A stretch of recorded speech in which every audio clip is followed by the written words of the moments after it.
Hi guys, and welcome to another episode of Kabir Considers. In this video, I'm going to react to 11 US national parks that dwarf Britain's biggest one. Now, this, to be honest, comes as no surprise to me because I think I read somewhere that Yellowstone, I'm not sure if it's Yellowstone, but there's a US national park that is bigger than the UK, like the whole of the UK, which is just, it's crazy to me to think that there's one park that's bigger than England, Ireland, Scotland, and Wales. Like, it's just ridiculous. I definitely want to visit some of these national parks, but what I would want to do, because I imagine, parks like Yellowstone, the Grand Canyon, they're just going to be full of tourists and stuff. So I would like to go during a quiet season where, I'm not gonna be surrounded by thousands of people all the time. I get to kind of really lose myself in the national park, feel like I'm really in nature. So I wonder, when is the best time to go to these national parks? And there's got to be some national parks that are kind of like hidden gems, like the ones that don't get the attention that they deserve. They fly a bit under the radar. Yeah, so maybe that's a separate video, but this video should be really interesting. It's from Lawrence of Lost in the Pond. He's probably the best guy on YouTube for these kind of videos. Should be a lot of fun. Let's do it. Hello, I'm Lawrence and I'm on a quest to uncover all of the memos that Britain and America lost in the pond. And one of those memos pertains to the great outdoors, Mother Nature. David Attenborough's spare bedroom, I might have made that one up. Both countries are enriched. David Attenborough, he blows my mind. The guy's like 95 or something, 96, and he's still making these amazing nature documentaries. Yeah, that man is something special. With the kind of landscape that make you want to go, forget quarantine, give me the evergreens, some aubergines and a pack of wolverines, perhaps not that last one. And each boasts stunning protected areas known more commonly as national parks. Perhaps my favourite is the Lake District, the largest and most visited national park in England. It's gorgeous, the Lake District, honestly. I spent 3 days there a couple years ago, and honestly, just beautiful. And the second largest in the UK, behind the Cairngorms in Scotland. With its sprawling countryside, expansive lakes, and people in flat caps, it's enough to make me adopt the cadence of a countryphile host. In all, the UK has 15 designated national parks. For context, that's more than California, which is almost twice the size. But then everything's bigger in America. As I reported 6 years ago in an article that was subsequently regurgitated with oddly... Wow, 7 UKs can fit in Alaska.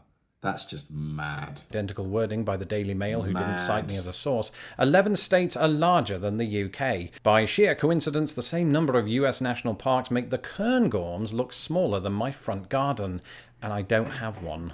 With America made up of so much land, it's not surprising that its national parks are so embarrassingly substantial, but even I couldn't quite conceive that its two largest dwarf not just the Cairngorms, but the nation of Wales. And so, without further sand dunes, let's take a look at those US national parks that dwarf Britain's biggest.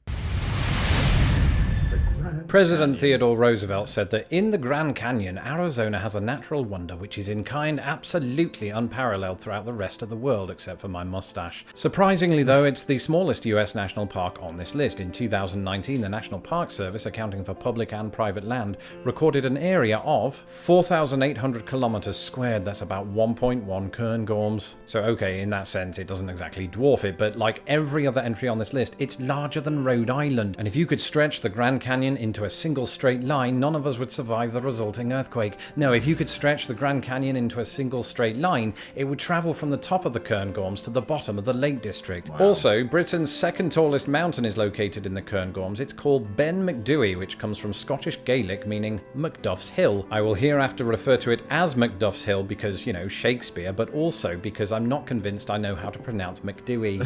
Anyway, the Grand Canyon's north rim tops out at twice its height.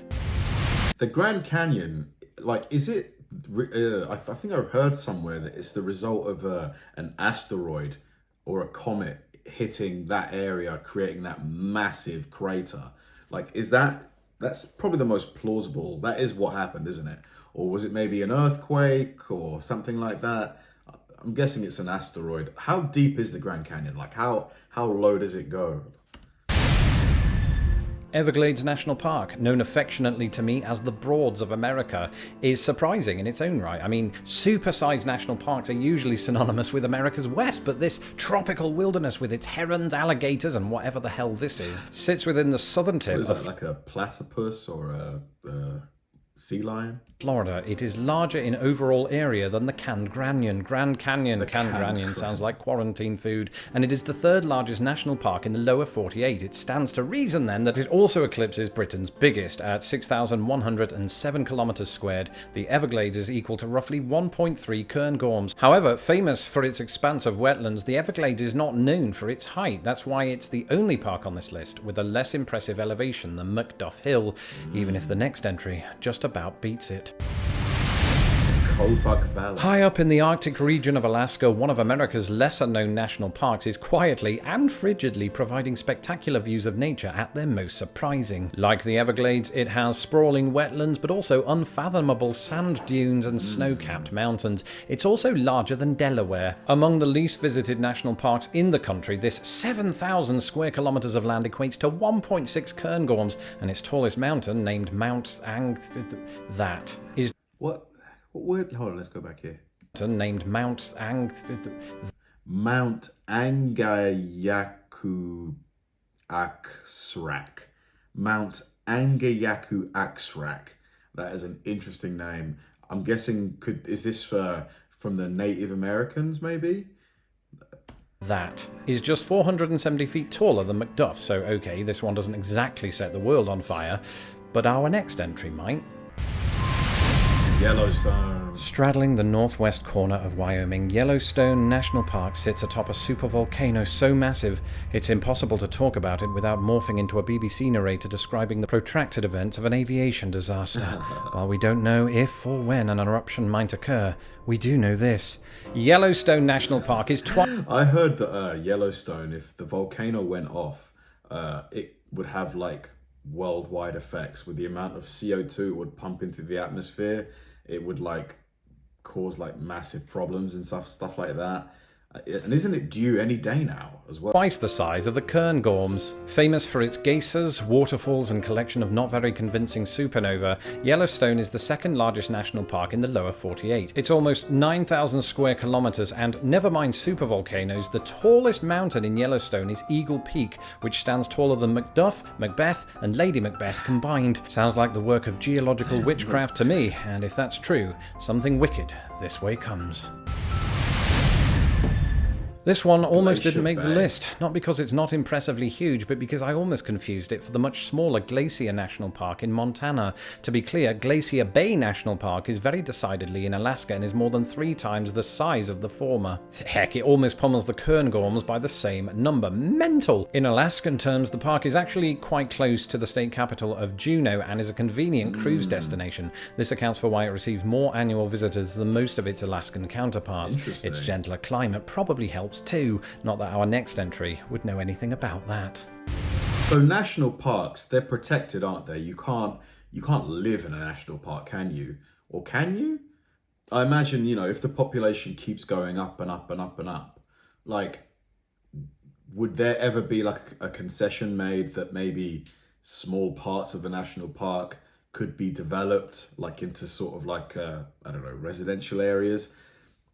Or is that just completely against, like, would that never ever happen? In 1913, the hottest ever air temperature recorded on Earth was, recorded. It was here, at the former Furnace Creek Inn in California, that Death Valley entered the record. The Furnace Creek Inn. That's a appropriate name for somewhere very hot, isn't it? Books when it registered a career-ending 134 degrees Fahrenheit. You could say it was burned at the stake. But yet more witches dwell within. At around 13,800 square kilometers, it is easily the largest national park in the contiguous United States, to the extent that it's around 3 times the size of the Cairngorms. And the third witch of Death Valley goes by the name of Telescope Peak, which at 11,000 feet makes Macduff look like its microscopic brother. Our next entry is anything but. Lake Clark. Not just It's crazy that I've not even heard of some of these parks, yet they're so huge. I guess if I lived in the States, and, you know, maybe I'd visited them, I probably would know a lot more about them. One of Chicago's famous street intersections, Clark and Lake, or Lake Clark, is the 5th largest national park in the United States. And for a lark, let's embark on Lake Clark Park's stark arc so no one's left in the dark. Hark! It's almost twice the size of Yellowstone National Park. That means at 16,300... Nice alliteration there. 4 kilometers squared, it's roughly equal to 3.6 Cairngorms. Given its proximity to cruise ships, it's on par with Glacier Bay for annual visitors and far more than its nearest Alaskan counterpart. Catman. Just a tad larger than Lake Clark. Katmai. My cat, no, that's my cat. Katmai National Park is what you'd get if you took the average Kind of sounds like like it should be in Thailand. Katmai. Sounds like Chiang Mai.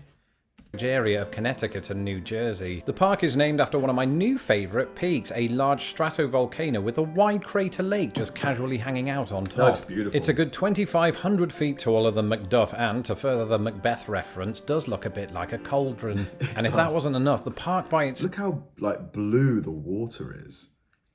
Like it looks like this turquoise colour, but I'm guessing maybe it's the shadow that's causing that effect. Or is the water this blue? It's like a baby blue. Cauldron. And if that wasn't enough, the park by itself is 16,500 square kilometres, or, 3.7 Cairngorms. Wow. And you ain't seen nothing yet. Denali. At this point in the video, I'm going to pause and take a moment to think about the biggest thing I've ever seen, and then remember that that still doesn't include the 3 largest national parks in America.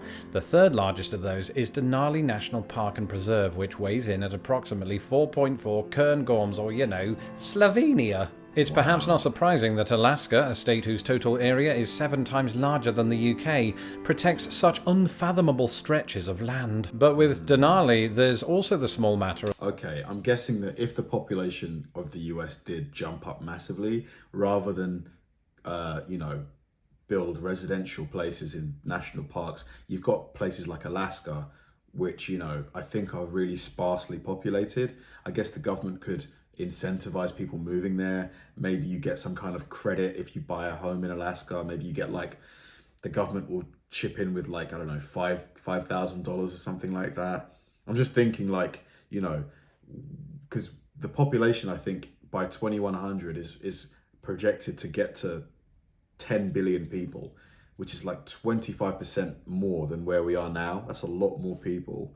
Of the focal point. Reaching at a height of 20,000 feet, it's almost 5 times as tall as Macduff and 4.5 times the size of Ben Nevis. No other peak in North America measures up, but the park itself is not even the largest in Alaska. Gates of the I Arctic. contend here and now that no national park in America bears a more epic name than the Gates of the Arctic. One day I will enter the park with... It does sound very dramatic, doesn't it? The Gates of the Arctic. Sword and armour and take up arms against Steve the Ice Dragon. Until then, though, from my dwelling in Chicago, I can only marvel at its monstrous size. The park, not Steve. At 34,000 square kilometres, it's the size of not only 7.5 Cairngorms, but 1.7 Waleses and 2.5 Northern Islands. Situated entirely north of the Arctic Circle, it is the least visited member of the national park system. This might also have something to do with the fact that there are no roads anywhere in the park. Really? Imagine navigating Belgium on foot. That's how big it is. Oh That my said, despite God. being bigger than Rhode Island, Delaware and Connecticut combined, it's nowhere near the biggest. I mean, so there's no roads, so you've got to walk around everywhere. Or maybe you could probably cycle, couldn't you? But even then, cycling across Belgium, forget about it. Not in one go. There's no way. Wrangell St. It might sound Elias. like the name of a hospital, but Alaska's Wrangell St. Elias is far and away the largest member of the US National Park system. It's so big it should be its own state. I mean, it's the size of Arkansas, or 2 Haitis, or 2.5 Waleses, or 6 Yellowstones. And at 53,000 square kilometres, it really does dwarf the Cairngorms. In fact, it's almost 12 times as big. Cozying up to the Canadian border, and I don't think this gets emphasised enough, the park is adorably shaped like a baby Alaska. And if that's the baby, just imagine how big its mother is.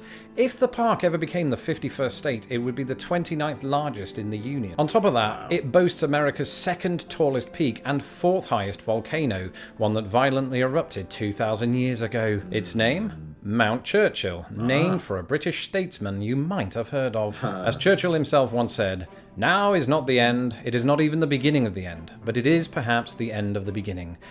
Actually, it's just the end. Thank you for watching. Let me know in the comments below Nice. which national...